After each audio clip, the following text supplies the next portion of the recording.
Hello, everyone, and welcome back to the On Deck podcast by Prospects Live. And Rhys is back, the kind of free-range human, the middleman, the director of pro scouting, whatever other nicknames you got for him. Nice to see you again, Rhys. How are you doing? Good. Idiot, bozo, clown. Those also apply. So I'm back. I spent a couple days off in the mountains. Should I have gone? No. Did I? Yes. Actually, we stayed around. There's this beautiful place that we like to go camping. It's called Big Bear Lake. If you're ever in Southern California and want to escape the heat, it is like 80 degrees during the hottest time of the year. So I would definitely recommend going. It is famous for skiing, and they have one of the highest rated restaurants on Yelp. Fun facts out of Rhys right out the That's gate. what I'm here for. We're going to be doing a lot of fun facts later, let me tell you. We are a fun facts podcast. And speaking of fun, Drew Wheeler is also here. Maybe the most fun man in baseball. I don't know. You should have a baseball title because you are just so great. But how are you doing, my friend? Flattery will only get you so far with me, Nate, but I'm doing okay. Thanks for asking. Excited to talk trades with you guys. If today's been any indication, the deadline's going to be an interesting one, to say the very, very least. Yeah, so we are recording this on Wednesday, so this is not as well thought out as it maybe could have been, but if you want to get our full analysis on the trade deadline, you can tune in to our recording of our Thursday live stream where we're going to be going over the trade deadline. Me and Rhys are going to be on there for about 2 hours, and then we'll be recording that over on YouTube for you guys to check out if you want the full analysis of the trade deadline. But we have a good show for you guys. We're going to talk about the trades that have happened so far. We're going to talk about some teams who haven't necessarily sold off their guys quite yet that we expect might. And then we're going to get straight into some PLive news and a really fun What's on Your Mind. So without further ado, we're going to kick it to the drop teams, and we'll be right back. And the boys in the corner trying to figure you out. I don't want to play that game. I don't want to know your name. And we are back, and we are going to talk some trade deadline, all right? And we've had a bunch of deals go down in the last couple of days, and we're just going to kind of go one by one. We'll give some brief thoughts to the smaller trades, but no trade is too small for the three of us. So I'm going to start right off with where me and Drew left off with Doc the other day, and that was Seranthony Dominguez being acquired by the Blue Jays. And Rhys, I know that you like the guy who went back to the Orioles. Pardon my pronunciation. Warren Watts Brown? What do we have a pronunciation on that one? Jaron Watts Brown? Listen, man, some of let these me look it up. Let me look it up while you guys are talking. But Rhys, I mean, that's kind of a fun trade, kind of a steep package for a guy like Seranthony Dominguez. But what are your thoughts on that deal for the Blue Jays, who are looking like contenders? Yeah, the Blue Jays all of a sudden are the best team in the American League East, running away with the Yankees, who I don't know if you saw what Austin Wells did today. Austin Wells, you go watch the video. I'm sure John Boy has it. They have everything of the Yankees. But yeah, Seranthony Dominguez, they're getting a leverage reliever. I don't think he's going to be like a high leverage guy by any means, but I think that with some of the prices that we're going to talk about for relievers, that is a darn good deal for what some of these relievers are costing these days in this economy. So yeah, I think it's a good move for all involved. I think the Orioles get some much needed pitching, which it seems like they're only allowed to draft hitters and then they're only allowed to trade for pitchers. They're really the duality of man. But I think Jaron Watts Brown is going to be a really good pitching prospect for them. Closest to the majors. Maybe we see him next year. He was a third rounder in the 2023 draft, so he's moving pretty steadily. We're talking about 53 strikeouts and a 3.4 ERA over 60 innings or so of AA ball, which isn't bad. The command is a little bit iffy with him, but I think there's a chance that he can be a relatively inefficient 5-and-dive sort of starter. We've talked about these Blue Jays pitchers quite a bit, and we consistently bring up his name, so it is a notable return. Drew, what are your thoughts on that move for the Blue Jays and Orioles? First thought, I believe it's Warren is what the research has turned back. It's a tough spelling. I'm not going to lie to you. Yeah. Warren Watts Brown would be my best inkling. He, with the bizarre name JWB, as we should probably just refer to him. It's probably easier that way. I did like him a lot coming out of, if I'm not mistaken, Oklahoma State a couple of years ago. An interesting college pitcher who had some neat traits. I liked him to the Jays, and now, of course, the Orioles doing some very un-Baltimore things, acquiring pitchers. Strange stuff. Strange things are happening in Baltimore, but I do like it. I think that if he can continue to develop, he's not been bad. Just needs to take some more steps forward. But I think right now we're looking at the bare minimum, probably a low leverage relief piece for the major leagues. Did again look very good at Oklahoma State. Think that the trade is fine. Yeah. Well, we have two maybe even lesser trades here to talk about. And the first one is the Yankees getting Austin Slater for Gage Zeal. And Rhys, I'm gonna go straight to you on that one. Austin Slater to the Yankees, kind of a fun bench bat for him. I don't know if you have any other thoughts on that deal. I don't know how much other thoughts you can have on it outside of that tweet that's been circulating that Clayton Kershaw said that Austin Slater, of all people, just out of pocket, was one of the hardest people for him to get out. We're talking about a Hall of Famer here, and then we're also talking not Austin Slater, by the way. He's not the Hall of Famer. No shots at him. He's been a perfectly fine bench piece. I mean, the Yankees need bench pieces because their bench has been not good. So I think getting Austin Slater for Gage Zeal, and Gage Zeal's got some interesting stuff behind him. So I think that's a good deal for the Yankees. And yeah, the Giants. Or Slater a Giant? He's always been a Giant. I don't know if he's a Giant currently. I should have efforted a little bit more on that part, but yeah, He's with the I White like Sox. this trade. He was with the White Sox. See, when you go to the White Sox, you just disappear off the face of the earth. Soon you're gonna tell me Adrian Hauser's a White Sox. No, I'm just kidding. Remember when people were freaking out like earlier today, or was it yesterday? All time flies when you're having fun. Basically when they thought that Hauser was involved in the deal, but yeah, I think that's a good deal for the Yankees, and the White Sox get something back, which is good for them. And Hauser did skip the start today, so expecting him to get dealt in the next 16 hours or so. But Drew, we're actually going to move on from that trade because I don't think you can talk much more about Austin Slater. We're going to go to a Rockies reliever, go to the Braves. I did you actually have a anything? note on Austin Oh my Slater. gosh, you've got more on Slater? I do. I'm actually started working tonight on an article, and I think Austin Slater could surprise. If you're either of you happen to be stat merchants by any means or put any stock into that, Austin Slater could be a bit more than just a run-of-the-mill kind of veteran bench bat. I think he could be a little better than that, and good for the Yankees. And honestly, if Kershaw said it, we should have known there was something a little more to that. But I'm not saying he's going to be amazing. I'm just saying maybe there is a little more under the hood than the kind of pedestrian numbers we've seen. Go ahead. I'm sorry. No, there you go. That's the analysis we need. But Tyler Kinley to the Braves, who are buying a reliever for Austin Smith. Is there any thoughts on that, Drew, as our Rockies relief pitcher guy? I do tend to like the Rockies relief pitchers. Tyler Kinley went to Barry University. Always like to point that out. Yeah, Tyler Kinley is a professional pitcher. That might be the nicest thing I could say.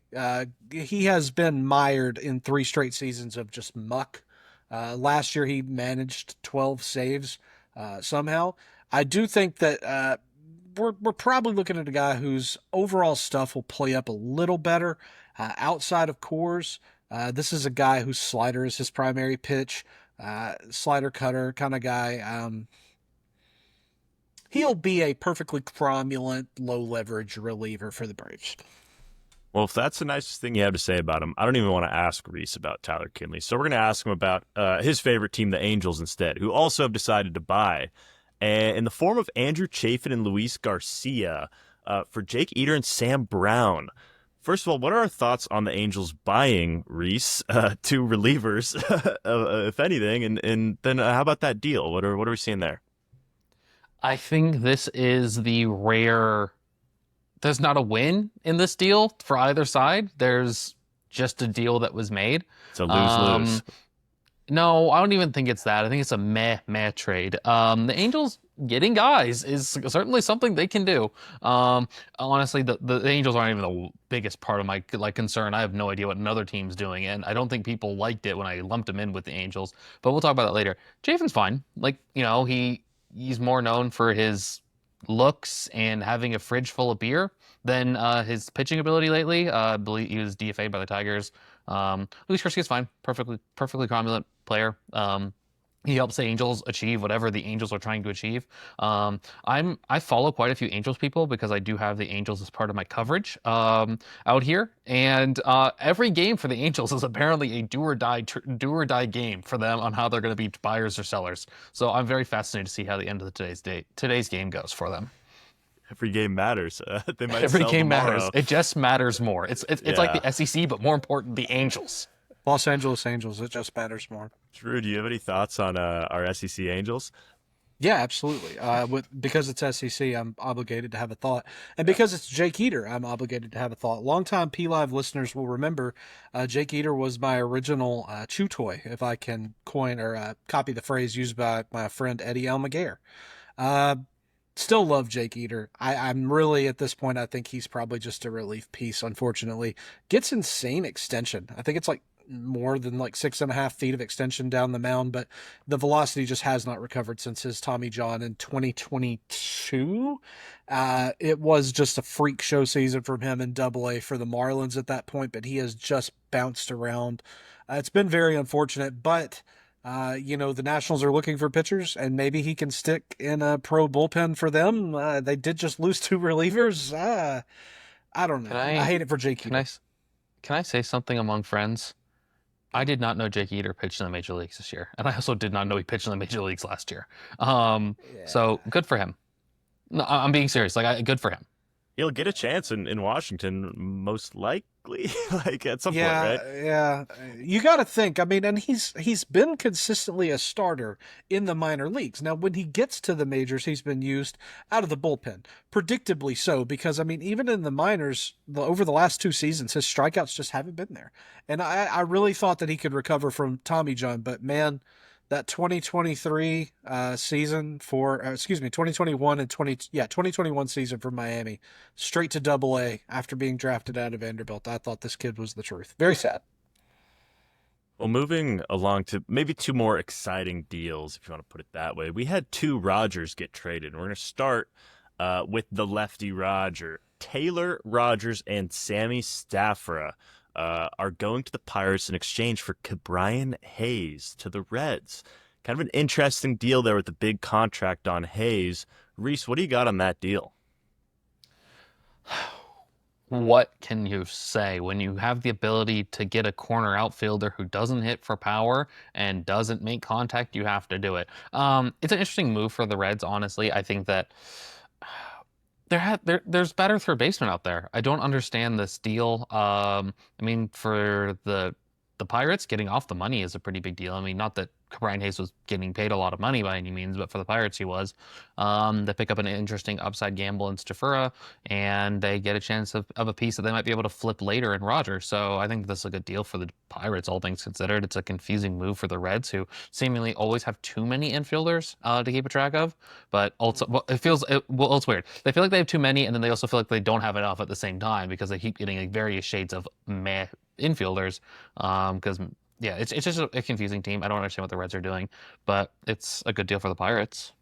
The Met trend pretty much continues because if you're going to pay Hayes all that money, he's going to play quite a bit. And in his defense, maybe the best defender in the league or one of the best defenders, at least the best defender at third base, right? So that does matter. Maybe Cincinnati wanted to get some defense because they do have some thump in that lineup elsewhere. But Drew, I want to get your thoughts on Ke'Bryan Hayes in this deal.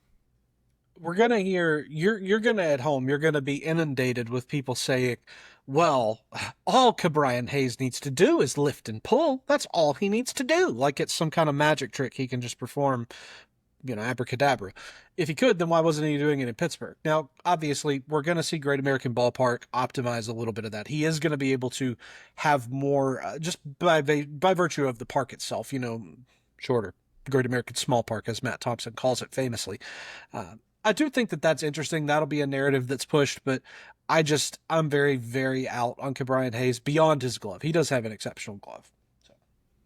I think that's super fair. And moving right along, Tyler Rogers going from the Giants to the Mets, and the return was an interesting topic of conversation on the interweb today, and I know Rhys has some opinions on it.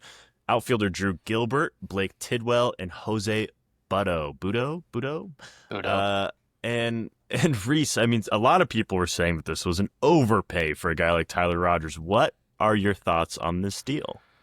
Okay, so Tyler Rogers is one of the better ground ball pitchers because if you've never watched Tyler Rogers pitch, it doesn't make sense. He is an extreme submariner. And even a submariner, it's like he's pitching from like the depths of hell, and he gets you to swing and create ground balls. Like we're talking about right now, he's running a 64% ground ball rate, which is damn near elite. 1.8 ERA, 2.13 xERA if that's your stat of choice, 2.59 FIP. I'm just reading them off. 2.68 xFIP. So everything under the hood looks fantastic for him. Does he get a lot of strikeouts? No, but that's not his game. His game is to get ground balls. And can you imagine getting ground balls with Francisco Lindor behind you? That's a pretty sweet deal if you ask me.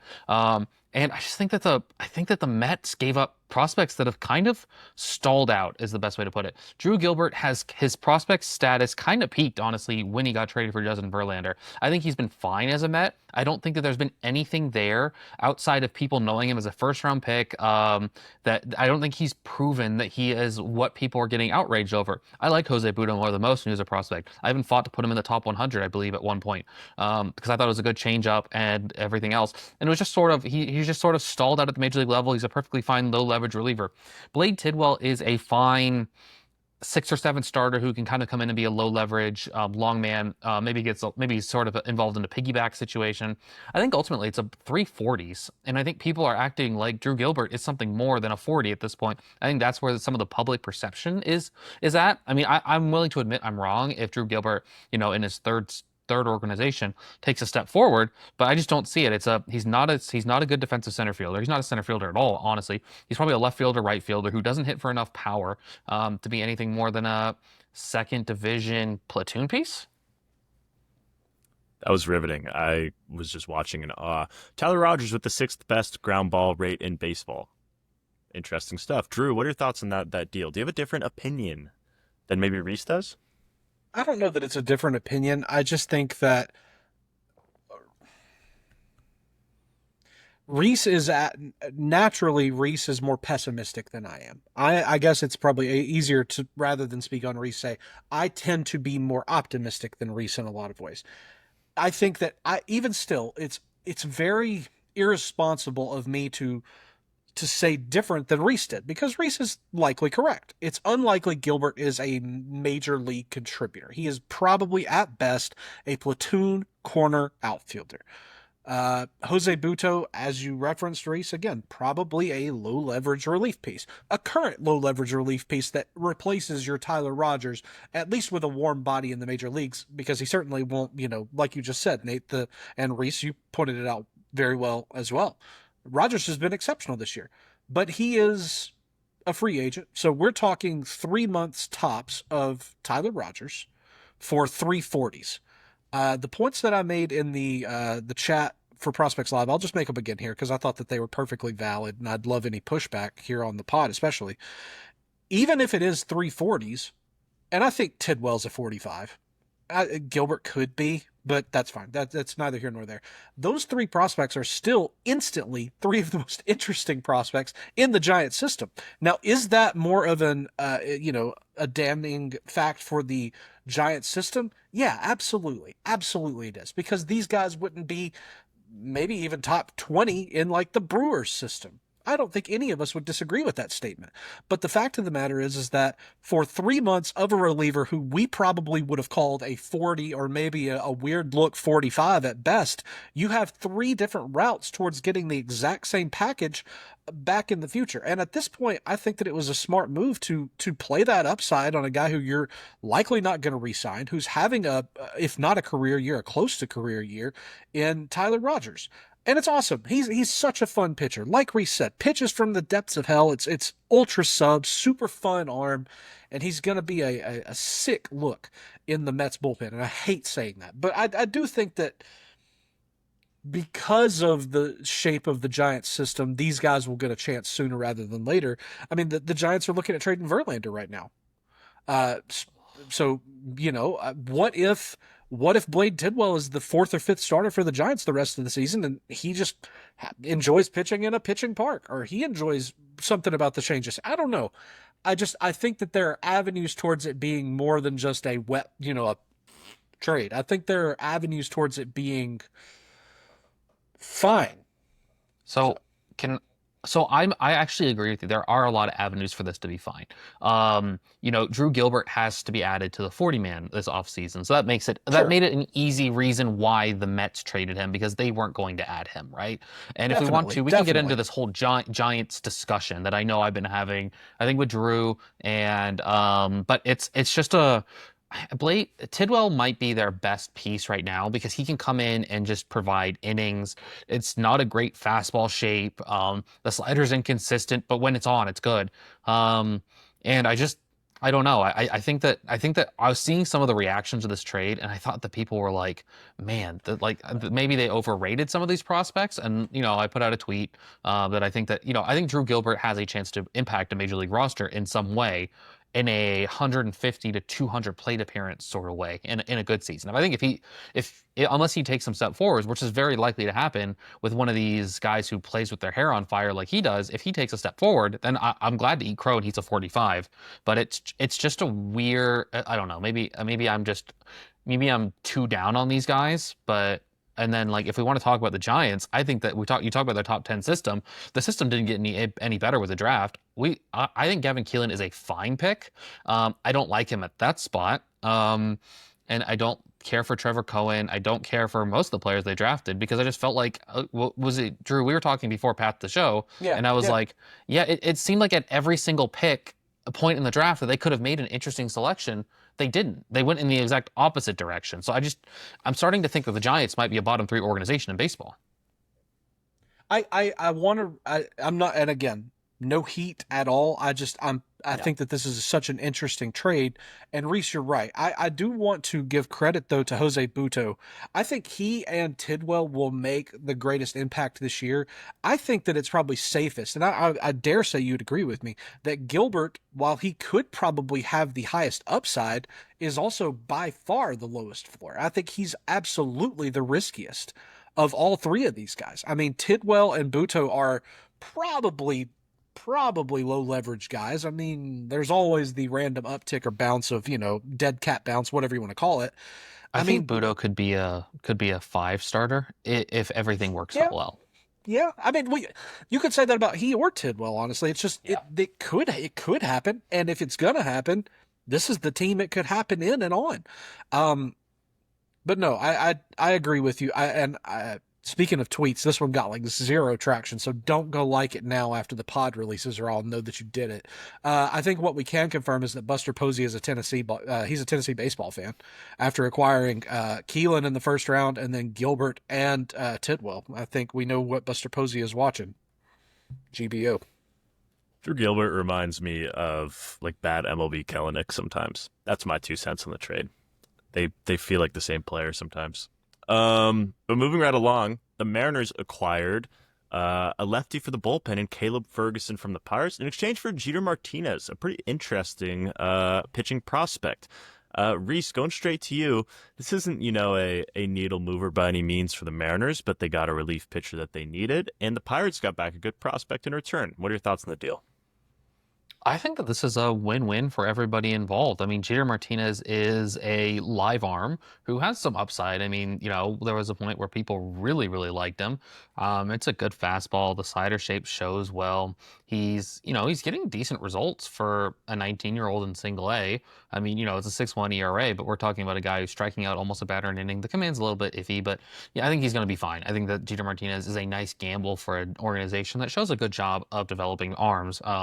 But I think that this is exactly what the Mariners should be doing. I mean, if you have thoughts about whether Jeter Martinez is going to stay, if you think he's going to stay as a starter and he takes that next step forward, then it's going to look like an overwhelming win for the Pirates. But if he doesn't and he ends up being a reliever, which it does kind of look like, with the command questions, then I think this is a really good deal for the Mariners. They get some ready-made reinforcements that's going to help them.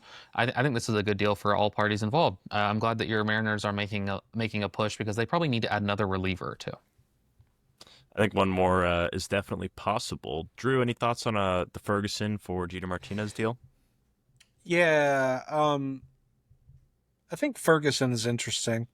He's almost like, if you looked at it on a clock, the opposite of Tyler Rogers. rather than being kind of down here righty, he's kind of up here lefty, but their results kind of play the same. Not a overwhelming amount of extension, but really limits barrels and hard hits, induces a decent bit of ground balls, not a lot of hard contact off of him. I think the lefties out of the Mariners bullpen with he and Gabe Spire is a very underrated duo of left-handers there. I kind of like that a lot for the Mariners. So yeah, good deal.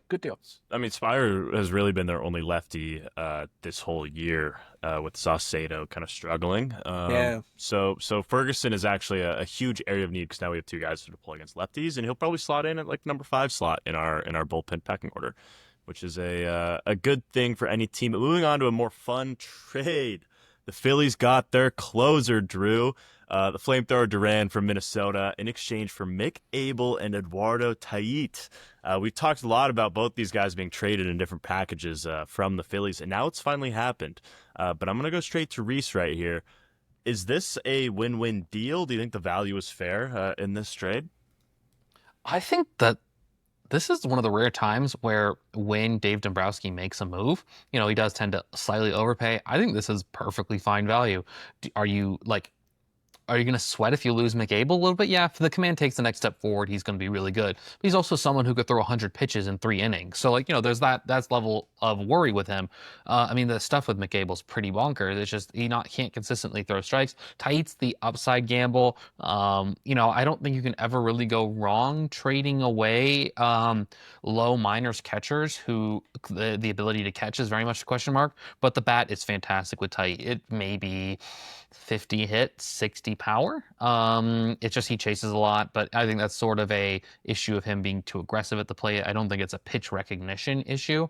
So I like this move a lot for both parties involved. I think that if I'm going to say who's the winner, I think the Phillies getting that lockdown closer that they kind of have needed for a while for not an exorbitant price. They didn't have to trade Painter, and honestly, if you thought the Painter was going to get moved in this deal, I don't know what to think, but because I think that Painter's too good of a prospect to be traded right now for this sort of return. So I think that Drew and all the Phillies fans should be happy. Drew, are you happy? I am. I'm very much pleased with it. I like Mick Abel a whole lot. I feel like I've been very patient with him as a Phillies prospect, and because in fantasy, and that's the kind of facet of Prospects Live I've been most involved with over the last 3 years. People get really tired of waiting, but you gotta wait. You gotta wait sometimes. Mick Abel is going to be 24 next month or so, and it's not old. I mean, he's due. He's due to be where he is now, on the cusp of the majors. First round pick for the Phils in 2020, but it is going to sting to see him playing elsewhere. But I think it's a very good opportunity. I mean, you're looking at Andrew Morris, Marco Raya. And then injured guys right now, David Festa, Pablo, Bailey Ober. But, I mean, right now, the Twins are rocking with a rotation of Joe Ryan, Simeon Woods-Richardson, and Zebby Matthews. I mean, it's 3 guys. They're going to get tired eventually. We're going to need more starters eventually. I think that could be Abel. And as Rhys very succinctly and eloquently put it, Tait is the upside guy, but it is kind of that lack of really solidified catching talent behind the dish that makes this a little more palatable. And I think that if Phillies fans really try to grasp that this guy may not be, he might be Alfaro in terms of what we had as a hitting prospect, but not even that level of catcher potentially. It's very much still up in the air what kind of defender he will be long term. I think it was an exceptional deal. As you said, I feel so content with the bullpen now, knowing that Jordan Romano will hopefully never touch a 9th inning again. There's guys ahead of him and behind him, that him being Duran, that are solid and stable. I'm very, very pleased with this trade, as you alluded to. Like it a lot. I couldn't agree more with you guys. One thing I'll add, Mick Abel and Zebby Matthews now become one of my favorite oldish prospects duos in the league. I love those two guys, and I think that's a really fun combo right there. So they both have a lot of potential and a decently high floor. Moving on, the Mets have acquired Ryan Helsley in one of the deals of the day from the Cardinals in exchange for Jesus Baez, Nate Dome, and Frank Eliso, who's actually a very interesting prospect in his own right. Rhys, going straight to you here.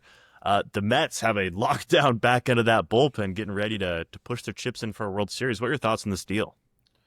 I think that this deal was fantastic for the Mets. I know our boss, Matt Thompson, Will's dad, is not super thrilled with the return, but Nate Dome's a really darn good pitcher, man. We're talking about really, really good stuff. I mean, it's a good fastball. The slider gets a lot of whiffs. I mean, we're talking about someone who gets a chase on 30% of the slider that he throws, which is pretty good.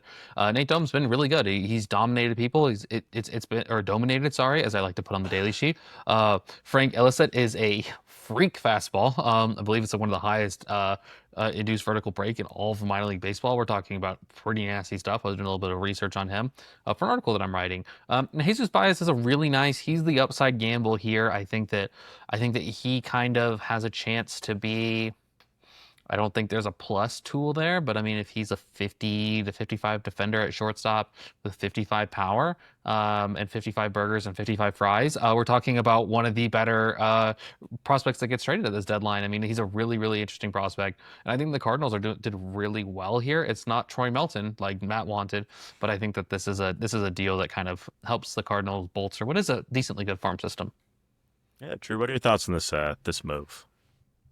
I agree with Rhys again. Can you guys just fight or something? What the heck? Well, we had to fight today on Path the show, so yeah, you should have heard something Drew called me. It was very personal. It got rowdy. It got really rowdy really quick. Got really out of hand. A couple of my good friends, best friends, shout out Alex and Tyler.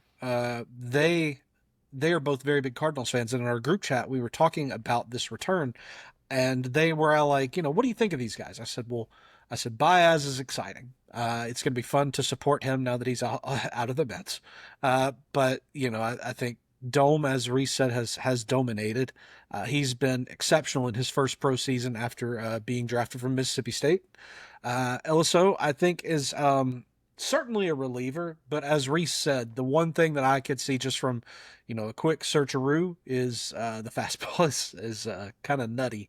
So realistically, if the Cardinals traded an elite reliever who has expressed interest in re-signing with them in the offseason to attain an interesting infield prospect, an interesting starting pitching prospect, and an interesting relief prospect, solid work. I mean, no notes. Thumbs up.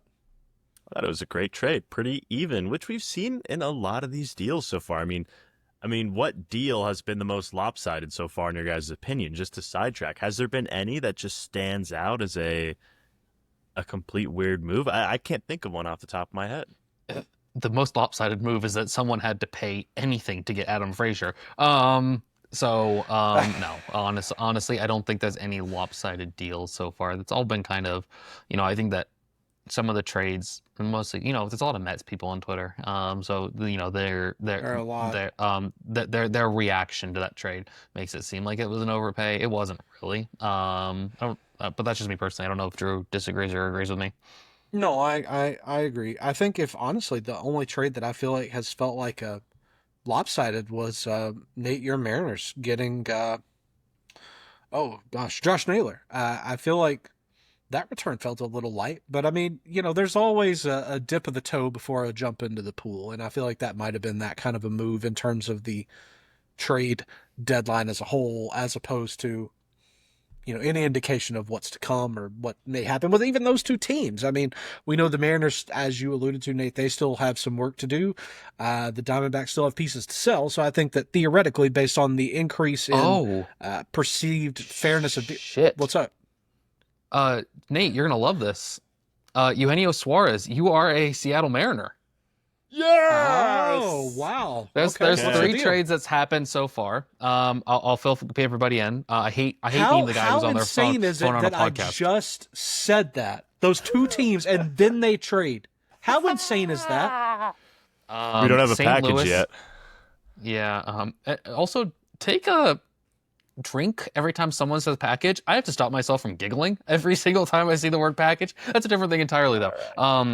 St. Louis Cardinals have traded for Blaze Jordan for Steven Matz. That is a trade that 2 teams can make. Wow. That's a fun one. That is Blaze a fun Jordan one, headed actually. back towards his home in Mississippi. Love that, actually. Um, Wow. so I'm yeah, just smiling. yeah. Sorry. I mean, let's wait and see if a package comes It's in that while we LeBron. analyze these last couple trades. It's that LeBron James meme where it's just me smiling through my life and stuff when he's in a pool. That's just Nate right here. I'm so sorry. I wanted to bring up. Oh, okay, that's not an actual trade that's happened. Never mind. Ignore. I think that's the only, and we're still waiting on the what's it called? The Zach Littell trade, which might be the return might be the I got friends the we've made along package. the way. Yeah, that one's I looking got like the Adam return. Serwanowski. That's kind of an I interesting love piece. Saranowski. That's a Drew, three-team how about trade. you talk about Littell deal going okay. to the Reds, and then we'll have Rhys talk about Mike Soroka to the Cubs after that. Okay, let me see here. Zach Littell to the Reds is, long story short, I think that he was not going to be long for the Rays. The Rays are always this type of team who are going to trade a guy from their team to go someplace else. They'll just plug and play from their minor league system. Littell has done a fine job getting guys to chase, and yet has gotten hammered this year. Doesn't really give up any free passes, though. Serwanowski is ironically the piece that I like the most of this, just because he is that kind of very, how to describe this? It's very high risk, very high reward. Super lanky guy, like 6'5", 190 odd pounds. Really has been consistent starting this year. I was worried that he may be a bullpen guy, but the Reds have committed to letting him try and start. Has had a little bit of trouble with home runs this season, but I do think that Serwanowski is certainly interesting. And when Rhys, what's the phrase that you do with the Rays? I love this trade for the Rays. Who did they get? Who did they get back? The Sam Miller tweet. Honestly, one of the best There you tweets go. of all time. There you go. Ugh. I love Saranowski. He's going to go from underrated to overrated very quickly because of the team that. Yeah. So if you're in a league, I would look about trading Saranowski because his stock is never going to be higher. Actually, Serwanowski is going to a third team involved in the trade that has not been made public yet. I almost got someone retweeted the original trade that sent Eugenio Suarez to the Seattle Mariners. I was about to be like, what the hell happened? Don't even So get it's- started on the fact that we gave him up, and now we're going to give up 2 top 100 guys to get him back. But So it's Brian Van Bell is who is going to the Rays, by the way. Let me do either of you happen to know anything on Van Bell before I go and research? reliever. 28-year-old relief guy. I bet you he has a weird slot. Shout out to Adam. I hate being the guy that's on Twitter during a podcast. I think it's a bad look. Adam said, "Oh man, I was really worried who was going to take the Lucan Baker role for this team with Blaze Jordan," which is a really good. Adam's great tweet, great follow. I think Blaze Jordan has a little bit more upside than that, personally. I do too. I'm very excited for Blaze in St. Louis. I'm gonna end up becoming probably annoying about Blaze Jordan now. Great. I don't need anything else to be annoying about. I actually love that deal. I love the trade deadline so much. As we wait for the AIL I don't, 'cause I have to package write about come all these. through. Sorry, I'm too excited. Need to calm down. Let's talk a little bit about some guys that are still on the board. We got about 5 minutes left in this segment right here. Luis Robert, will he get traded? And what's the package going to look like? Drew, what do you think is a realistic return for a guy like Luis Robert at this point? Back end top 100 guy, another top 10 for a team, maybe a complex level throw in, make it happen.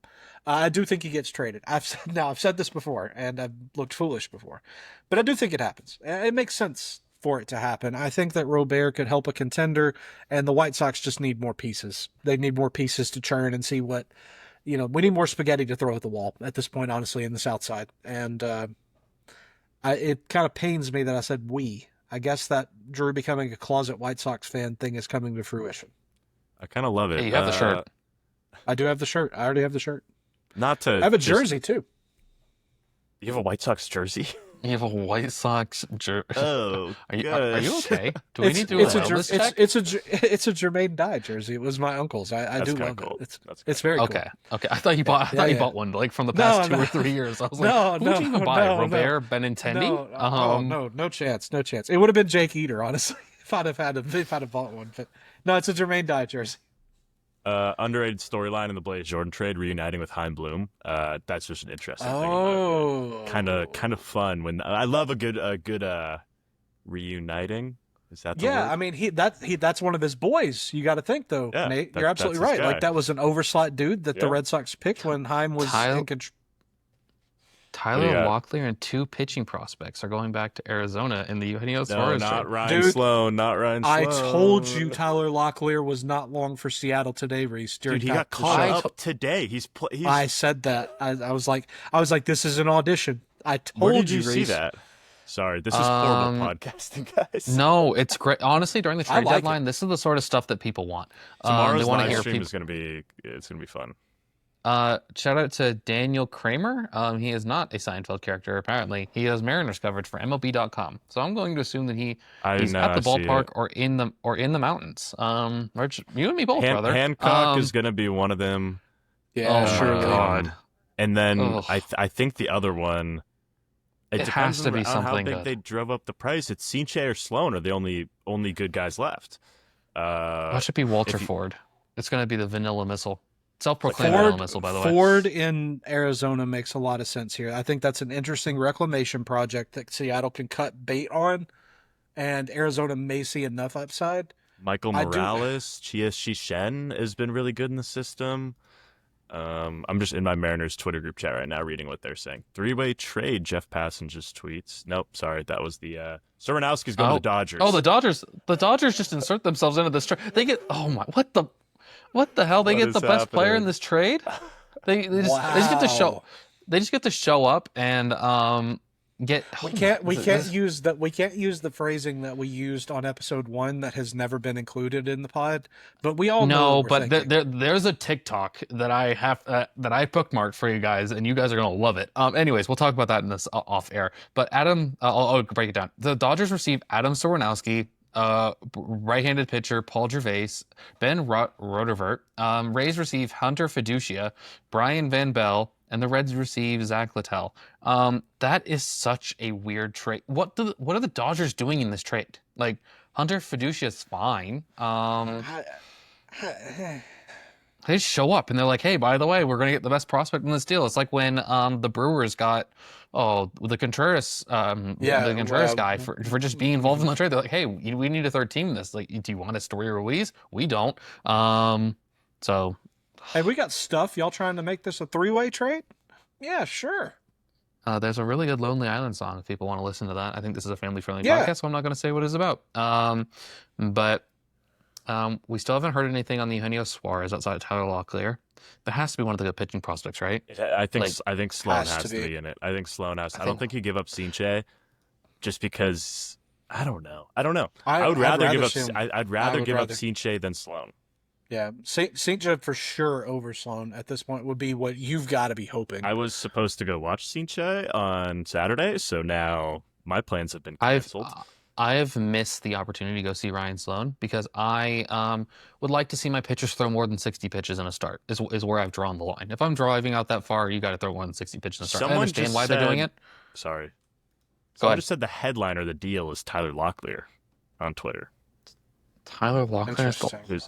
who's verified with Phoenix Sports Radio. Hey, He said Locklear is the headliner, which would mean like, what are we getting? Morales and Chia Shen, and we're good. So how excited would you be if that's the package? That's an incredible deal. I mean, you're getting Cal Raleigh and Eugenio Suarez immediately might become the best duo in the league. Am I so wrong mean, for saying that? Like that, And then the you power still have And you're then- protecting them, and you have a Rose Arena and Naylor behind them. With And you Julio still have Rodriguez this- and JP Julio. Crawford and Dominic Canzone's the best hitter in the world, and then you have Cole Young just hanging out in the 9-hole as your only, maybe not 100 WRC plus hitter. Now Ben Williamson doesn't have to play every single day. That's a great thing for the Mariners. Like it's truly That's a great things thing are for my getting eyes. really interesting. Here's an interesting point. Let's kind of go on here. Reese, you and I talk an awful lot about how the Diamondbacks hate Jordan Lawler. Did the Diamondbacks hate Pavin Smith as well? He finally clears out a spot, and now we have Tyler Locklear to contend with too. That's just And great. then They Adrian hate Del Pavin Castillo Smith. gets called up. Oh my god, trying to understand what's going The on with the Diamondbacks? Diamondbacks is Yeah, very confusing. I got nothing. I don't think I'm getting a single point in that draft. I think I've lost. If you could have gotten negative points in that draft that we did, I would be getting that. Dude, that Eugenio Suarez to the Mariners is so much fun. Giving up Like that, no top 100 guys, it would be insane. And That would everyone be thinks that this insane. Locklear, the headliner thing, is real. And we are once again just podcast killers right now. But this episode's going longer. Sorry. This matters to me.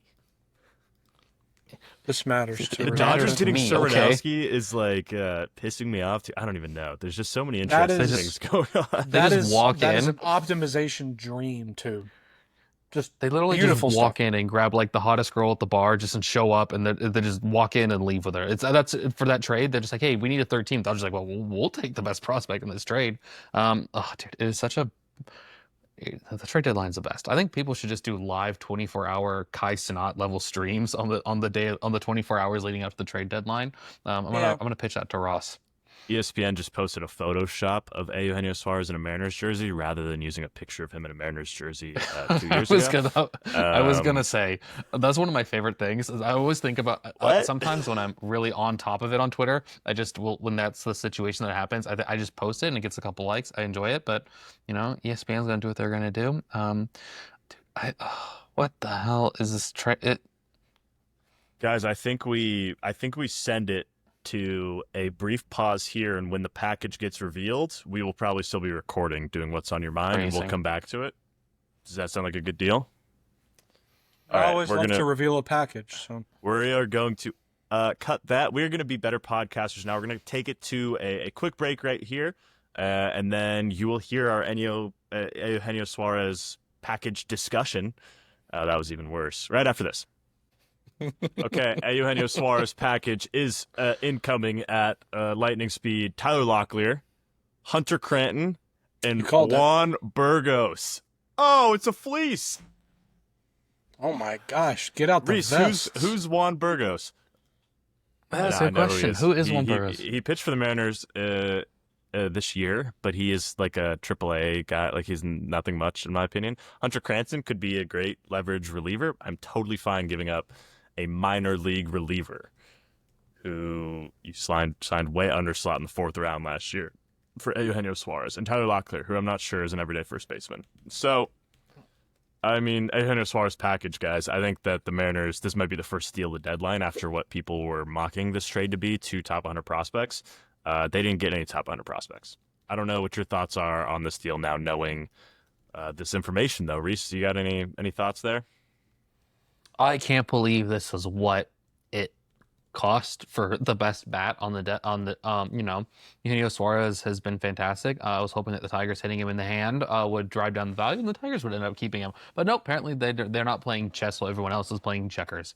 The Mariners come away with, I mean, I'm gonna pull up the roster resource page. That's one of my favorite things to do, and I'll be doing a lot of that this evening as I write an article that I'm very excited to write about. I mean, we're talking about a lineup that can go J.P. Crawford, Julio Rodriguez, Cal Raleigh, Josh Naylor, Randy Rosarena without him, and then let's say where do you think he comfortably hits? 4th. So all of a sudden we're talking about J.P. Crawford, Julio Rodriguez, Cal Raleigh, Eugenio Suarez, Josh Naylor, Randy Rosarena. If Randy Rosarena is your 6th hole hitter, you're doing fantastic. I think Rodriguez is going to get bumped down. I think they'll put Naylor at the 2 and bump Rodriguez down. I mean, he's not hitting well enough to hit ahead of any of those guys anymore. I don't know. Lately, he's hit really well, though.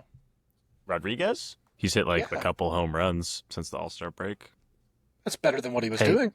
That's more than what he was doing in the beginning of the season. I think Naylor's a better hitter than him right now, and probably a Rosarena too. But that's just one man. But that just shows the depth. That just shows the depth of the lineup now. Can't disagree. Oh, can't disagree with you. Julio Rodriguez is having a sneaky better season than I thought he was. He's having a very 18 good home season. runs. He's going to have the Randy Arozarena season where he just backs into 20 stolen bases. Yeah, exactly. 255, 313, 431. Everything looks good for him under the hood. Good defense in center field. This is a fleece, by the way. I think whatever the hell the Diamondbacks are doing, I insane. don't understand it. The market must have been nothing. I mean, It You must have gotta wonder evaporated what on the them. other you gotta wonder what the other offers were and if they were better before all this kind of hit by pitch nonsense. Because I don't ever want to be like fleece, but I mean fleece. Like Nate, you got to feel like $1 million right now. we didn't give up anything for Naylor and Suarez, and we did it in 2 packages, which probably saved us giving up one of our top. I mean, the Mariners are somehow going to sneak out of this deadline without giving up a single notable player in their farm. Like, Locklear was not in the long-term future for this team, in my opinion. Like, he was never going to be the long-term first baseman. That was always going to be from the outside. And I am beyond thrilled. Hunter Cranton's a great player, but once again, it's a reliever, and you can't be mad at all. You about can't. giving Yeah, that can't stop you. You still have Emerson Hancock and Logan Evans. Like, you still have a 5th and a 6th and a 7th starter who all have been decent big leaguers. Emerson Hancock, meh. But like this depth is getting insane. Now the Mariners don't need to try and go out and get another starter, which had been rumored because Bryce Miller, we're not sure if he's going to be able to come back or not. Maybe it's one more reliever and a right-handed outfielder for my perfect deadline. But even then, I'm totally good. Like Harrison Bader would be awesome. I don't understand. Well, actually, so thinking on it, just quickly off the top of my head, which is where most of my thoughts come from. I mean, the market sort of evaporated on the Diamondbacks. The more you think about it, right? The Yankees weren't going to trade for him after Ryan McMahon because where is Ryan McMahon going to play after you trade for him? Not that they traded much to get him. What is it called? Brian Hayes was the choice that the Reds decided to make at third base, which fine. We talked about it. It's a decision one can make. So then that kind of leaves what? The Tigers and the Mariners, and I don't really know if there's anybody else. Like, it doesn't seem like the Cubs want to displace Matt Shaw, who's been hitting better as of late. So maybe the teams ahead thought, right, the Yankees and the Reds were like, why pay this when we can maybe get something in return, get something out of this that's a little bit more cost controlled going forward. It's just weird how little he costs because Tyler Locklear's what? If you like him, he's a 45. If you don't like him, he's a 40. And then, a reliever and then another reliever. Like that's a A+ trade for the Mariners. And I think it's an F for the Diamondbacks. I'm actually, the more I think, I mean, the Tyler Rogers and the Helsley deals are very comparable to this, in my opinion. I think the Helsley deal is very, very comparable to this deal. Jesus Baez versus rather had that. Locklear. I'd rather have that? that. I'd rather have Baez, right? 100%. I'd rather have Baez because Dome, Baez is more upside. 100%. I would agree with that. And for Helsley, who's also a rental and is a closer. Yeah, I'd almost argue that I'd rather have the Giants. And I mean, we just earlier talked about how that's 340s. I do like Hunter Cranton better than I like anybody that the Giants got for Tyler Rogers. But, I mean, what really is the difference between Tyler Locklear minus the last month of the season and Drew Gilbert? What really is the difference? Locklear, I think, might be a better prospect than Gilbert. But I think it's super comparable packages, and that's package talk, I suppose, as Rhys is reconnecting. Drew, any final thoughts on this before we get back to the rest of the episode? No. Think it's exciting for you for sure. Alrighty. Well, we will see you guys at Prospects Live News right after this little Drop Teens break.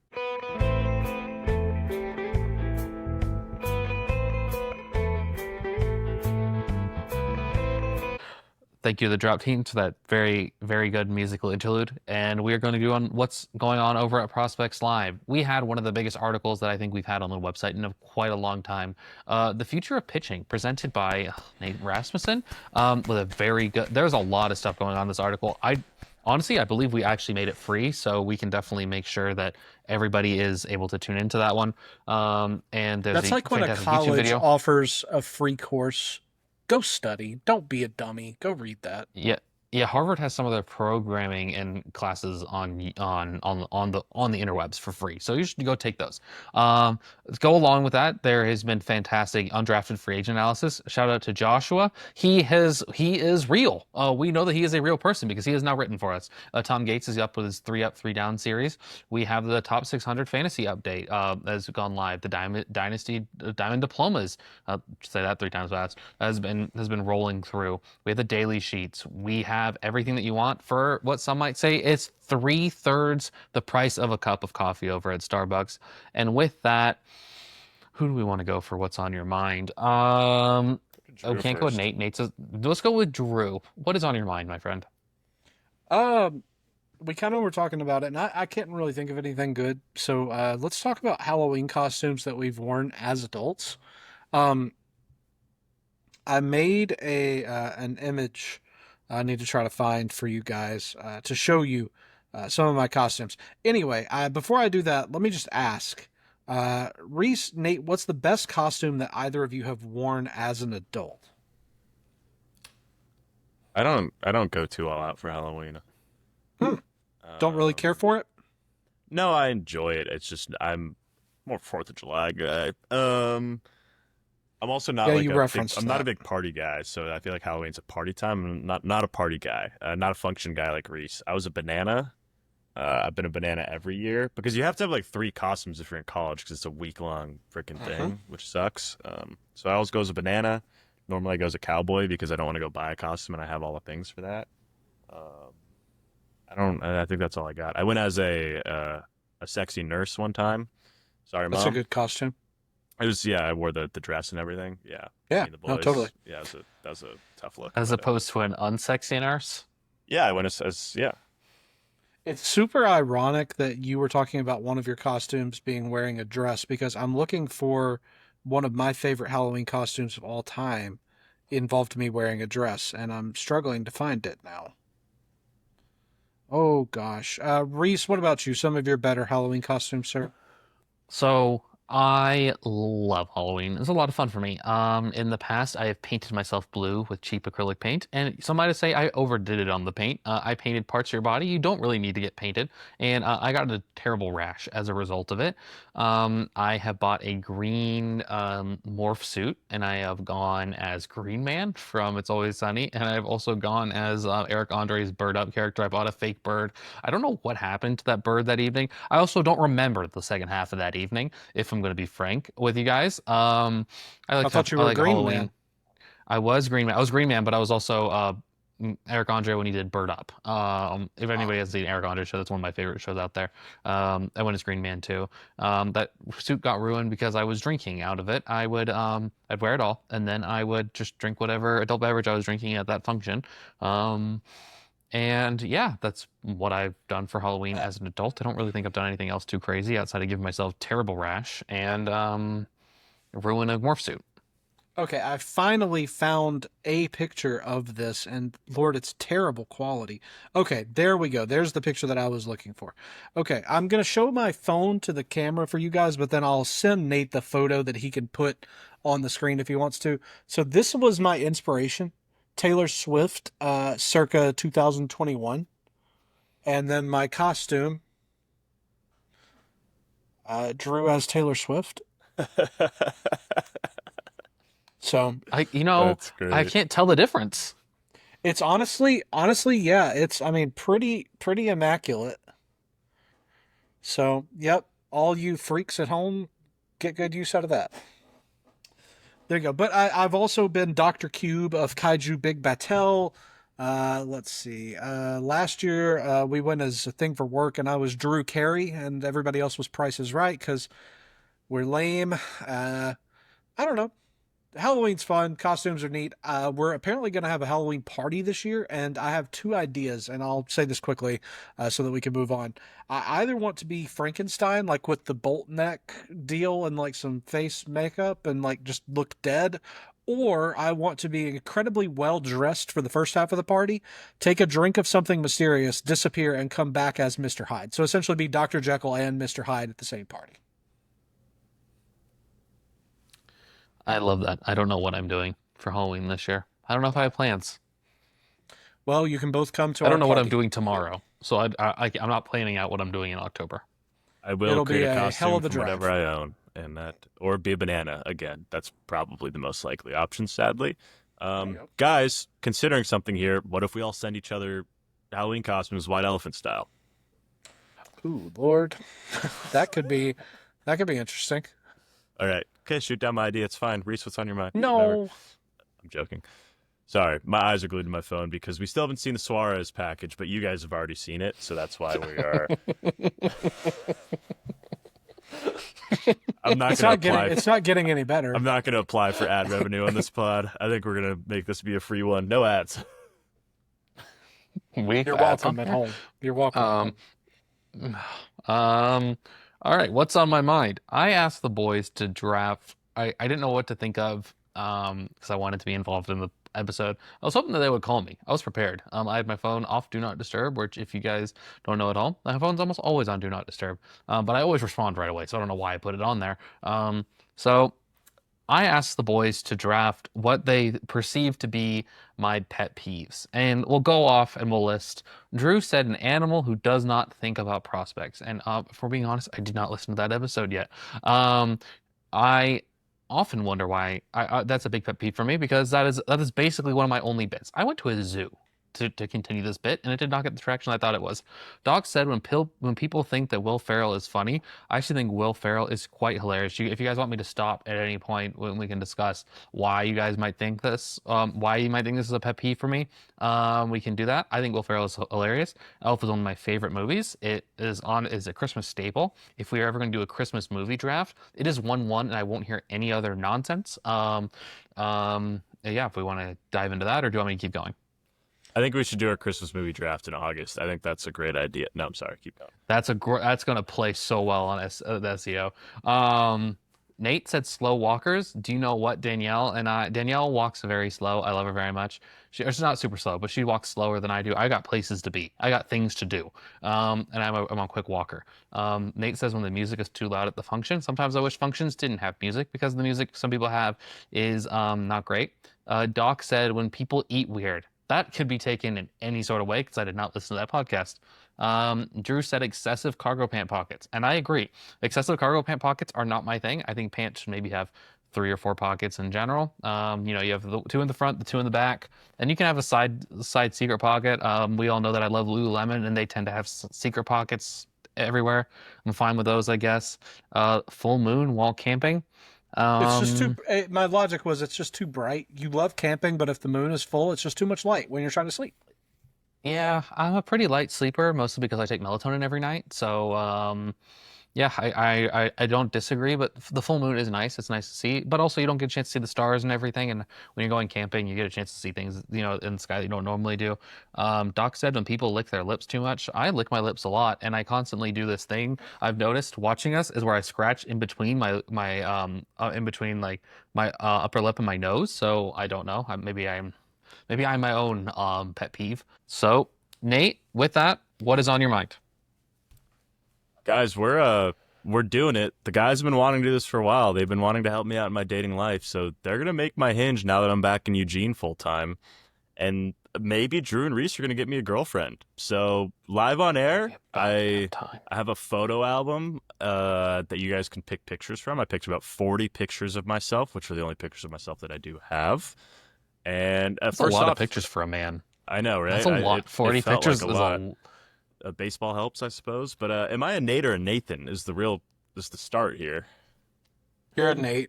I think Without I'm a a doubt, Nate a too. Nate. I think I'm a Nate. When Drew calls you Nathaniel, it makes me feel weird. I'm like, he's not a Nathaniel. No, He's a Nate. it's funny to call him Nathaniel. No, I know. It's but no. If he's anyone not wants Nate's Gmail, it is Rasmussen Baseball. That's my burner. Baseball. That's my burner Gmail. Oh, Do yeah. you want to know what my burner It's Gmail like, is? It's my mom's email. I get in a lot of trouble. Whenever I don't want to have something show up in my email box, I send it to my mom. I'm not a good son. Sorry, I'm getting a code right now. 376883. Okay. Now we're back. We're rocking and rolling. I'm very excited about this. Okay. Okay, you guys got me? We can see it now. Yeah. Okay. Drew, can I ask you a question? How long have you and Mallory been together? Because I'm wondering what your experience on dating apps is like, if you have had any at all. None. None. Yeah, You are lucky.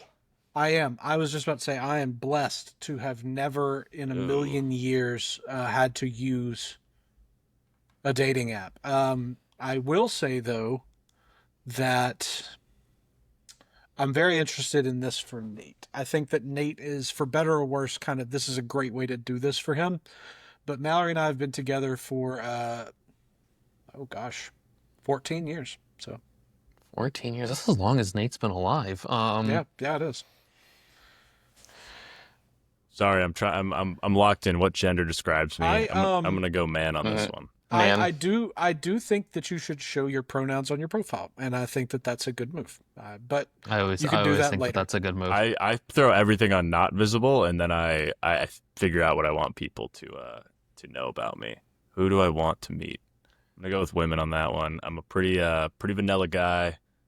Okay, so what's my dating intention, guys? If you put life partner on there in college, I think you're opening yourself up to no matches, right? Yeah. But here's the thing: is what is long-term relationship open to short? What is that? You know?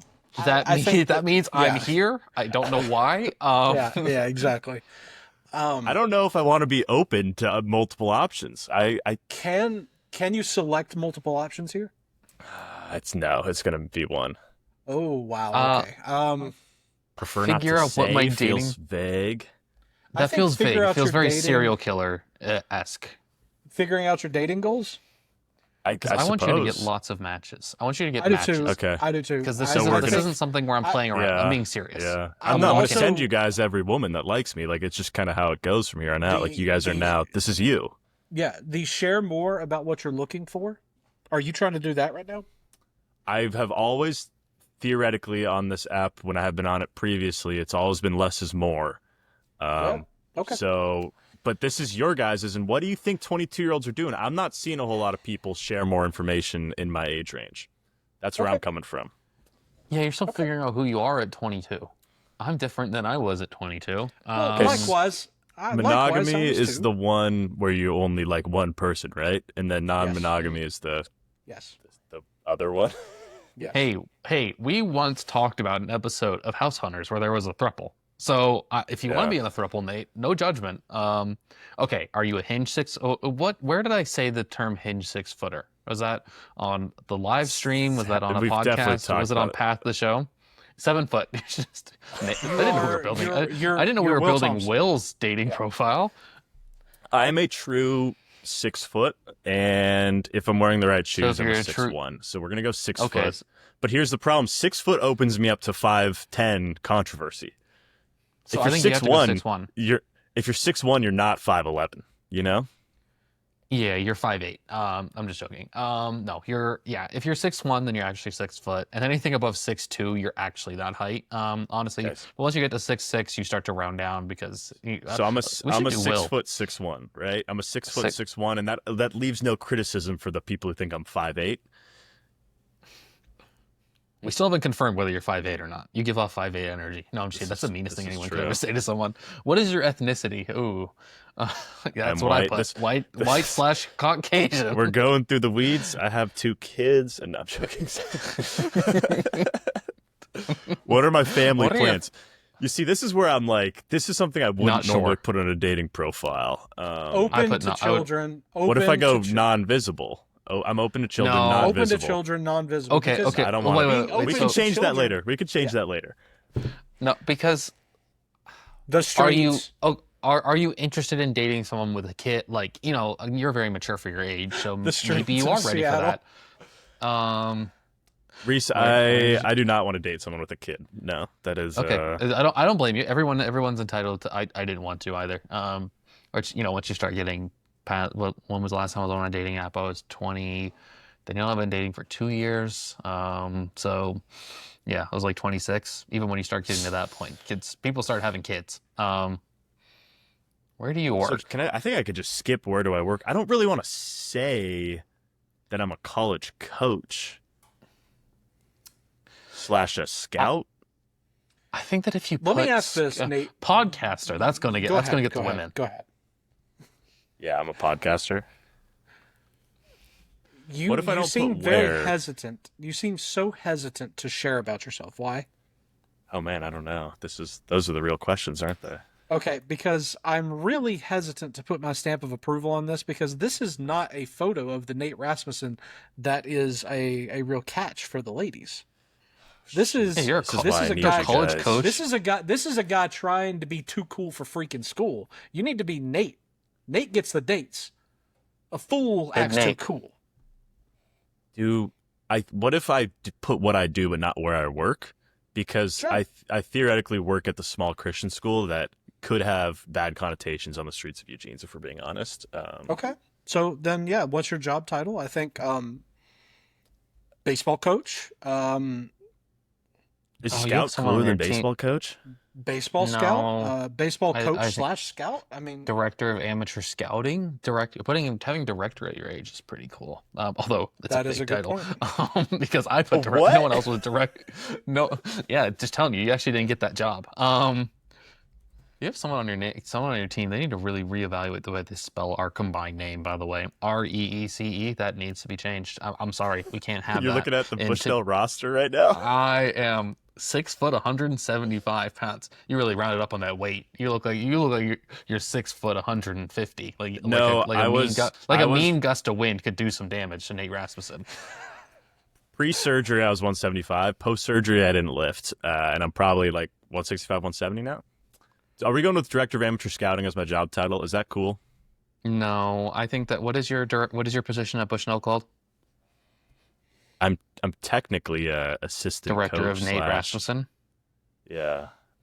I think, Director of yourself. yeah, I'm just kind of living in my own world. I think Director of Amateur Scouting has a nice ring to it.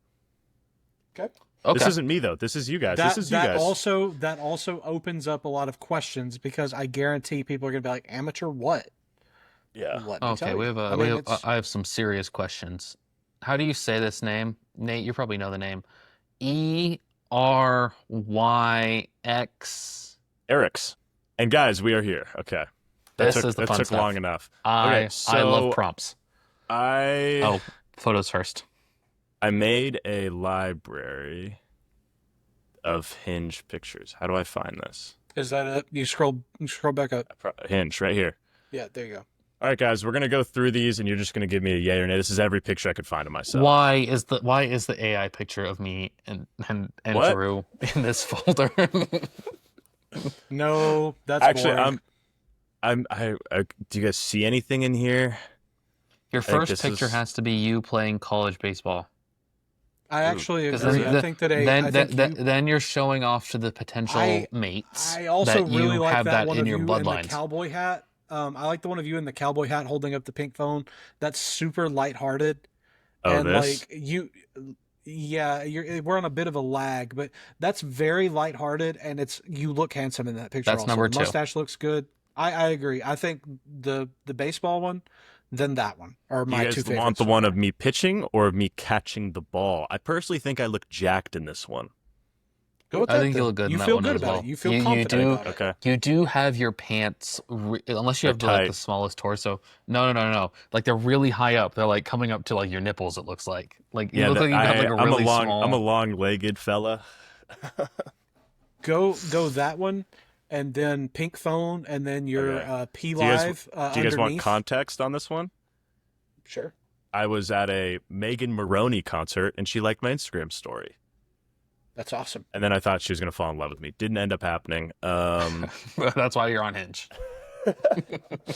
So why now, we're here. I mean, The PLive one up there. We don't need that one. We don't need to see that one ever again. The one of that's your profile picture on PLive. That's a good shot of you. It's non-threatening, and you can see your eyes. We you haven't like been able that to one? see your. Okay. You haven't been able to see your eyes. Girls are going to want to see your face. Okay. I forgot on Hinge you have to have I 6 need- pictures. It's not like I Tinder where you kind can of have like. one I'm picture not sure and be what's a going on serial with the killer. one of you by the toilet down there, but I'm kind of intrigued. And This also was like me the one on of, the last 4th of July eating a marshmallow next to the toilet. go with that one. I like that one. Do we And think that then this is a good representation of my character? It's funny. Probably. It's very funny. Very funny. Very funny. And then the baby Nate up there as well.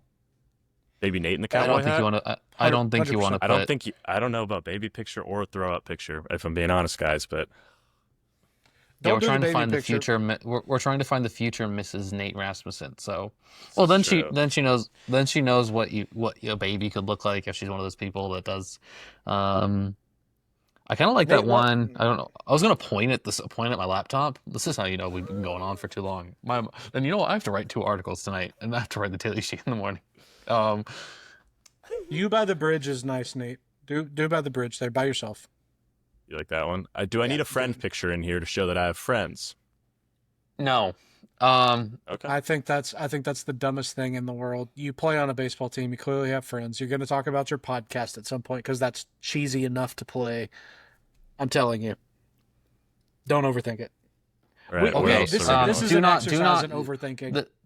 This is a good pic. There was a good picture with you and a lady. I couldn't tell. Is that My mother. Mama Rasmussen? That's okay, Mama good. Rass. That's Mama Rass. Okay, good. That shows that you have a good relationship with your mother. I actually do like that. Yeah, I do like that. I'm Again, we're drinking trying to a beer. I'm throwing on a fit. Yeah, that's a good Yeah, actually. I may prefer that to the bridge now that I think about it. I'm you Is wanna that show 6? I'm unsure on throw up picture, if we're being honest, guys. I don't know. Do we want to show that much fun side of me, or should we do like yes, because me 'cause you drinking get a the full, beer? You get the full Nate experience. You get to see Nate. You see your tattoos, which girls think are hot. You're clearly having fun. Girls think that's hot. Nate, I'm telling you, You have a buddy, mustache. you're overthinking this. You have a mustache, which Alright, is hot. okay, I'm telling you, alright, you're overthinking it, buddy. Hey, let's. All right, time for the fun stuff. That's such a good picture. The one of you with the phone. Okay, done. Now, okay, I think we go here. I've never been more locked in for a podcast in my entire life. I I agree. mean, I'm not even I looking at normally the just- clock. I mean, this is straight business right here. I don't ever read the rundown for anything that I show up on. I mean, I should be saying that, but I rarely do. You're very much a grip it and rip it kind of guy, Rhys. I am. I'm very much. I go up there. I'm like a 2-pitch reliever. You don't really need to. There's not a lot of thinking going on in here. I'm going up there, and you're getting one pitch or you're getting the other. I'm not cranking it up right there where you might be getting an ephus out of nowhere. Okay, this is Oh where my- Rhys thinks that he is a difference maker. So I'm just going to turn it over to you guys. If you want me to click through different ones, just let me Okay, know. okay. So we're going to avoid the very generic, boring. I'm looking for my Pam. I'm Jim. Jim's also kind of an asshole. I don't know if we're ready to have that conversation. Jim's a douchebag. Oh, He bullies Dwight, and Dwight might be on the spectrum, very kindly. So yeah, Jim's a dick. And anyone wants to fight with me can fight with me at Matt_Tomp PLive. Okay, give me travel tips for your mom's bedroom. That's not a good okay. one. I bet you can't. I bet you can't. And then Rhys helped me fashion this, but I bet you can't name an obscure, or like I bet you can't name a minor league baseball prospect, something like that. Because if anybody I don't know responds if you to want that, to play. you're good. I don't know if you want to be playing in the baseball realm. Change. I don't need. What I sort don't of hot takes? need. What sort of a hot baseball political woman. takes you got there, Nate? For change my mind about. No, I'm just kidding. We don't need to get into that if you do. Change my mind about 5G. No, that's how you get no matches. So the first one should probably be funny. Is where I'm thinking. Yeah, it needs to be funny. Your most irrational fear could be really funny. Being if on you go here. somewhere. My most I irrational feel like I fear is see. being I on feel here. like I see that way too often. Okay. Oh, Go see, to I the haven't been very on a last dating one app of in 2 these deals here, buddy. Like past about me. Story Keep going all time. the way over. All the way over. Date vibes. I like Mm, Together We Could is definitely an interesting one. Getting personal. This is funny. Yeah. There's a lot of good ones here. My love language uh, is probably English because I only speak that. Like that's hilarious. That's really good. Like that's hilarious. That's hilarious, Nate. But I'm open to learning other languages. There you go. Yes, probably English, but I'm open to learning other languages. I'm gonna gonna scroll on TikTok and someone's gonna See, screenshot dude. Nate's thing, and they're gonna be like, "This guy's an idiot." Okay, keep going. All right. My type. Oh, this one you have to answer. Green flags I look for. I feel like you guys can figure me out at this point. Okay. I kind of like. I'll brag about you to my friends if you like bean dip is a super good reference to the pod, and also it's just niche enough that it could work. I don't know if I want to be an outward bean dip guy online. He's a. I already did You it once. already are. I know, it's the worst decision ever made, apparently. That's fair. Let's see what's on with the self-care thing. Yeah, They've really what's changed under the prompts. The prompts have gotten a little less unhinged since I've been on Hinge. I get myself. I hype myself up by listening to "Massaging Me" by Future. Yes. That would be what I put on. And if you see my face, you don't think I'm listening to "Massaging Me" by Future to hype myself up. I feel most supported when, dude, my therapist would say. Can we get a Rhys fun fact? Yeah, let's do a Where's fun fact. I want a Let's do a Rhys fun fun fact. fact. Now we have to figure out A a random random fact. fact I love. Oh, okay. The graham cracker was invented to help people resist sexual urges back in the 1920s. Here, I'll read it to you. Dr. Graham. Is having the word sexual urges on a Hinge too far? Hey, I had it on mine, and I didn't meet my girlfriend on Hinge, so Dr. Graham cracker. Sylvester Graham. Hello, Dr. Cracker. That's a whole. That's what they used to call me in high school. Because I made people not have urges. There you go. It's got layers Part of it. like bean dip. Ugh. I guess part of the American Vegetarian Society in 1850. I don't think people were eating vegetables back then. He died of complications from opium enemas. That's one way to go. Okay, I'm trying to think. What else? So we have to reduce sexual urges. Oh, get feedback. I want to see what the Hinge AI has to say about this one. There's no Sorry, feedback. there's no This is just perfect. that's No not notes. what's gonna work. Excellent. Excellent. Story time. Dude, story time. Worst idea I ever had was letting my podcast co-host make my Hinge account. Because then they're gonna be like, hold up, what? Or what kind of podcast? Or link me to your podcast? Or blah blah blah blah. There's a lot of avenues here. Rhys, I what do don't- we think? I Do we think make that I would outward avoid podcasts? mentioning. I think I would avoid mentioning the podcast. I don't think that gets the future Mrs. Nate Rasmussen out there. I don't think it brings in a lot. I have to tell you guys, I vehemently disagree with this. And as the only married guy, I feel like my weight should, and I have hefty weight, should throw around a little more here. I've met the finish line. I've been on dating app. I've been on dating apps. I just don't think mentioning you We have a have podcast. two different is- perspectives here. And I agree with you, Rhys. You have very valuable input here. But I am already at odds with Nate because he's not. I don't think Nate's being true to himself. And Nate is an awesome guy. Nate is a legitimate catch. We should have done this with Bumble. Because then they have to make the first move. And Bumble's the worst. Bumble is definitively the worst fucking dating app there is. I've never been on it. Dude, I'll tell you what, if we get 100 likes on this video on Facebook, we'll do Nate's Bumble. Nate's Bumble. Oh. Worst idea I've ever had. Starting a podcast. I'll do it. I don't care. This is your Let's guys'. see. Okay, voice first. Is that where you answer in your voice? Yeah, I don't think I want to do a voice one. You have such a good voice. Do I? Yeah, you I do. want someone who loves bean dip. I am a robot. Ooh. That's a You little. like yeah. this voice? Oh, All right, very sorry, much. I'm done. Guys, I I'm don't weirdly know. attracted to. What are you into, Nate? I'll fall don't for think we you need- if you trip me. I don't know. That's kind of funny. We did that- kind of already tell that same joke, but it is funny. Yeah. We're the same type of weird if. Get into Nate's thoughts on I don't even know. Oh, here you go. This is cool. This just starts conversations. This is great. I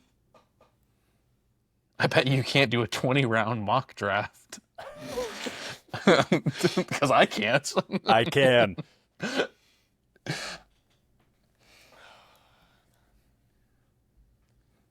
I mean, we might have to get feedback. I used to have some pretty unhinged stuff on mine. Teach me something about nuclear physics. There you go. I almost like the podcast one more than that. Okay. My type.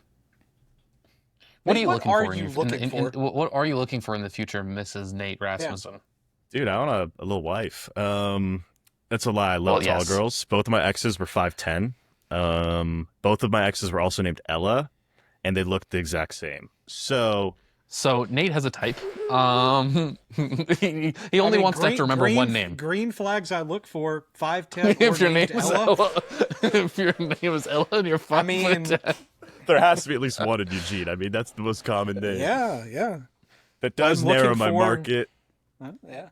I think I'm pretty open-minded. I could date a What's short a more girl, expansive market? That 5'10" and Ella, or whatever the Diamondbacks just did with their market for Eugenio Suarez. My therapist would say when I need advice, I go to my dear friends Rhys White and Drew Wheeler. Now we're just wasting prompts, though. We gotta make progress somewhere. I get myself out of a funk by playing Massaging Me by Future. Oh, do your Cry in the Car song, but make it something just terrible. Massaging Me by Future? There you go. There you go. There you go. Creed as you're crying in the car song, Higher just gets you to start weeping uncontrollably. I think chicks dig Creed now. They do. That's a great answer. Everyone should have dug Creed. Yeah. All right. Okay. No voice prompts. Now we get to add a voice.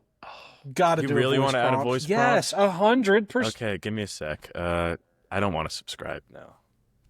All done. Let's see. It's not paying for Hinge. Okay, let's try not to dox anyone. Let me hello. Hello. How do I do this? I gotta get verified. A video prompt? You guys might have to make a video prompt. Yeah, okay. Please date Nate. I'm tired of him having a burner account about me. Please. Nate needs you. Nate will treat you well. You guys are gonna have to make a PowerPoint or something. A 30-second PowerPoint. Or that'd be so good. You guys are gonna have to. I mean, if we're gonna do this, we have to go all out. Okay. I think video prompt over voice prompt. You can't have both because I think then you're getting there's too much content. So, I mean, should we record a video prompt really quickly? I think we should probably record a video prompt. Okay. So now let me stop screen sharing for a second. All right. Okay. So is that even going to make it into the podcast? Yeah. Do we need to match you with people or what? How do we do this? I don't know. We can send likes if we need to. I mean, yeah, so this is the profile. I don't feel like we should be baseball. doxing young ladies in case they do decide to look up Nate Rasmussen. That's true. But we could definitely still do this, Probably just not on English. Probably English. You should put a ... I think adding the ellipses right there would be fantastic. Okay, I'll edit that after. And the graham cracker. I'm telling you, that one gets play. Okay, once you verified, so funny. You look like someone who has cried and Creed. This is great. I'm telling you, this is good. Okay, if guys. any of our coworkers at Prospects Live are single and want help, Drew and I will be starting a consulting business. Drew, married. Me, I'm in a relationship. I think I know what I'm doing. He does. I've sort of fell backwards into this one. No, she's If she's I great. don't go on a date this week, I'll be shocked. You know. I think that the greater Eugene area is doing all the women are doing themselves a disservice by not at least commenting on Nate's profile. I think that for all the Eugene women that are listening to this podcast, which I'm going to assume is zero, you should do it. This is my mom's going to love this episode. Mama Ras coming on in 2 episodes. by the way. We're trying to so- find her future daughter-in-law. I always forget. My that you have mom a wants brother. me to get a girlfriend so badly. Nate, I'm going to go ahead and tell you. She's tired of you having a burner. For me, Mama, I Mama just assumed. Raz is going to agree with 98% of what I've said about this profile. I'm going to go ahead and tell you. What don't you like, Drew? What do you need? What do I need to change? Yeah, Drew, you're the one that seems to have a problem with this. We do not have enough time on the podcast left. I think you need to be yourself with everything that What you're am I doing here. missing? So much. Fight. Fight. Shut up, Rhys. I think that you're just. I think you're a very wonderful guy who I think you're not selling yourself as your complete self here. But I think this is a great start. I love the photos. I love the conversation starters. Yeah. I Okay. think that that's good stuff. I think that you should do a voice prompt too. You have a good voice. You should verify your account as soon as possible so that people know that you're a real person. Oh, Which I'm still dubious of. I do look like but- AI. You actually are AI. You're new, mean- no matches. Yeah, I will have to Hinge use is my trying to- Prospects Hinge- Live money to get a boost or something. Just to, Something. really get some. Just write it content off. Going. Ask Ross. Ask Yeah. Big Boss Ross. Yeah. Hey, That's what I could- Smada, do you want to pay for my Hinge boost? Yeah. I need Hinge boost because it's really popping on the podcast right now. It's gonna help me. everyone's It's definitely gonna- still listening. If you're still watching at this point, leave a comment or just tweet at us. And on that note, maybe we should tell people where they can do that. I think you guys should all subscribe to Prospects Live, and you should find me on Hinge. That's my. I'm done. I'm good. You can find me on the Twitter machine at drewisokay. Instagram is the same thing. I had a Bluesky pulled up, but a boss. It's at theprospectprof.bsky.social. Totally me. Go and follow me there. Rhys, where can they find you? You can find me not on Hinge. You can find me not on any dating apps because I'm in a very happy relationship. You can find me on Twitter at rhysbwhite. You can find me on Bluesky at Rhys White. And you can find me on Instagram at rhys.white. And with that, thank you to everyone for tuning in. I hope that you enjoyed us going through some deadline. This is a really good day for Nate. We're day for gonna Nate. help. Big day for We've Nate. helped him find the future love of his life, and his team got a lot better as well. And with that, thank you to everyone for listening. Make sure to like, comment, and subscribe because we're YouTubers now. And yeah, thank you so much. We'll see you guys next week. Here she comes, walking in walls, talking in tongues. Got the boys in line. Yes, I'm drunk.